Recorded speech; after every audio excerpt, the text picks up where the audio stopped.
అందరికీ నమస్కారం. This is Harika Narayan. నేను రీసెంట్ గా వీక్షణ అనే ఒక ఇండిపెండెంట్ మ్యూజిక్ వీడియో చేశాను. అది మన legendary music composer Shri MM Keeravani గారి చేతుల మీదుగా ఆయన బ్లెస్సింగ్స్ తోటి రిలీజ్ చేయడం జరిగింది. అయితే ఇదంతా నేను ఒక రీల్ కింద షూట్ చేసి పోస్ట్ చేశాను అనమాట. అయితే ఇప్పుడు ఈ వీడియో చేయడానికి కారణం ఏంటంటే, ఒక న్యూస్ ఛానల్లోని పర్టికులర్ జర్నలిస్ట్ నా రీల్ ని completely out of context use చేసి లైవ్ టెలికాస్ట్ లో దాని మీద జడ్జ్మెంట్స్ పాస్ చేస్తూ నెగటివిటీ స్ప్రెడ్ చేయడం జరిగిందనమాట. నాకు అది అస్సలు నచ్చలేదు.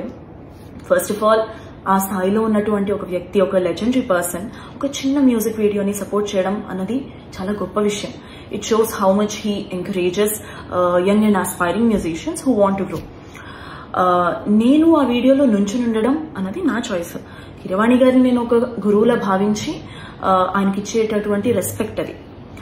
అయినా అసలు కీరవాణి గారి దగ్గర వర్క్ చేసేటటువంటి ఏ మ్యూజిషియన్ అయినా, ఏ సింగర్ నైనా, వర్క్ చేసే ఏ మనిషినైనా అడగొచ్చు మీరు, ఆయన ఎలాంటి వారో, ఆయన వాల్యూస్ ఎలాంటివో, ఒక సాటి మనిషికి ఆయన ఇచ్చే రెస్పెక్ట్ ఎలాంటిదో అన్నది. ఇన్ఫాక్ట్ బియాండ్ మ్యూజిక్ ఆయన దగ్గర నుంచి నేర్చుకోవాల్సిన విషయాలు చాలా ఉన్నాయి. About life, about values and everything. Personally this is my feeling. అలాంటిది ఇవన్నీ తెలుసుకోకుండా బేస్లెస్ గా జడ్జ్మెంట్స్ పాస్ చేయడం అన్నది నాకు కరెక్ట్ అనిపించలేదండి. చాలా డిస్రెస్పెక్ట్ఫుల్ గా అనిపించింది. I hope this negativity stops right here. Thank you.